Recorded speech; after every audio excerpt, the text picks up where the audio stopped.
explained the way he was going to do it by tracking, are you really going to have alligators in the moat? No, ma'am.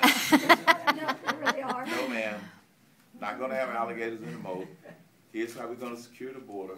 It's going to be a combination of a real fence, a combination of technology, and a combination of troops on the ground if necessary for some of the most dangerous areas. We're going to use a combination of all three of those to truly secure the border. I'm dead serious about securing the border.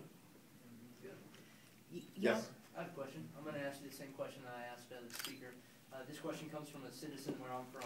The question was, what's your stance on the United Nations and our country's current affiliation with this organization? And as a follow-up, are you aware of Agenda 21 and Sustainable Development? How do you plan on solving those problems? The Agenda 21 project, I do not support. The United Nations, I happen to believe that we need to create an attitude adjustment with the United Nations, because anything that the United Nations tries to pass that interferes with our national sovereignty, I'm against. I don't care whether it has something to do with guns, whether it has something to do with children. If it interferes with our sovereignty coming from the United Nations, I totally disagree with it. What about medical? Yes. Yes, ma'am. Elizabeth Perez with Texas GOP Vote. How do you plan to rescind Clinton's Welfare to Work Act? Because as it stands right now, especially here in Texas, as long as you show an effort in seeking employment, you can still receive food stamps and Medicaid. I think that suggests that we need to strengthen it.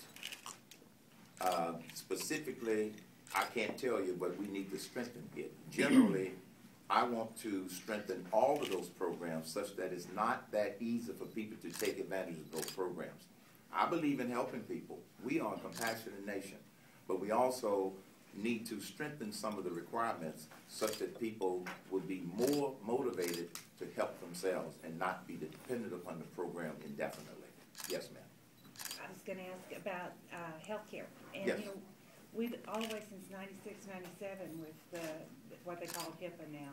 We're still getting hit with that this week. I'm a family doctor here in Texas.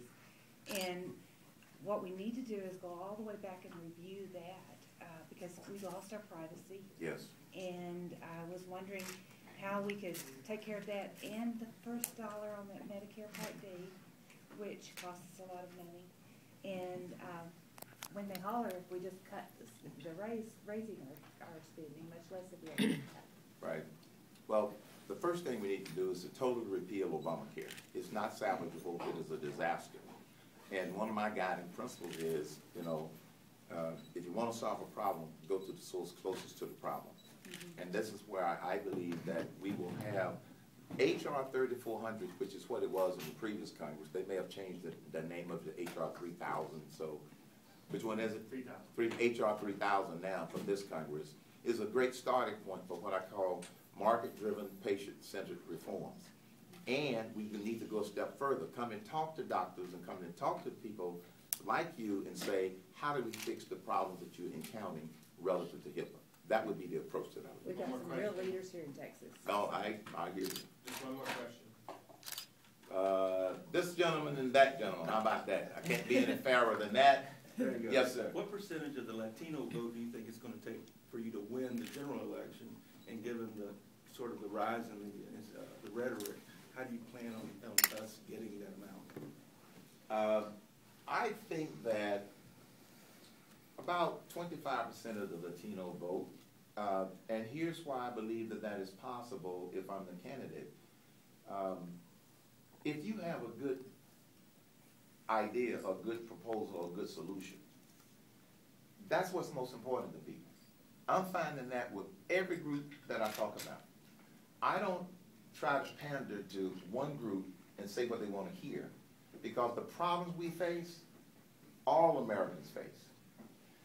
The economic crisis we have, and I'm putting up a bold idea. And the idea that we're putting up will also has a feature called opportunity zones, where in some Hispanic and Latino communities, they are more economically depressed. Some black communities in some cities are more economically depressed. put a good solution on the table that's gonna grow this economy and create jobs, and people will get past some of the noise that gets introduced into the campaign. We have a responsibility to try to make sure we communicate the right message, okay?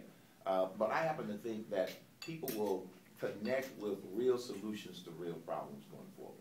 Why is And that this- not a bailout? Sorry. But let me answer the question. It's not a bailout because it's not providing money like an entitlement. I did a whole thing on opportunity zones, and we're gonna have that on the website. No, the way it is that if you have a city that has one of the nation's highest unemployment, lowest per capita income, and some other factors, we want to provide them some additional incentives through the 999 plan in order to be able to help themselves.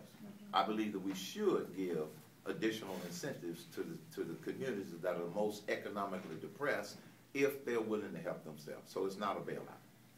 I'm anti-bailout. Yes, sir. Mr. Cain, I'd like to congratulate you on the best question of the night. And how would you cut through the entrenched Congress, the wealthy lobbyists, and the liberal media to actually implement and get the American people on board with your plan and beat those other three elements that would be working against you?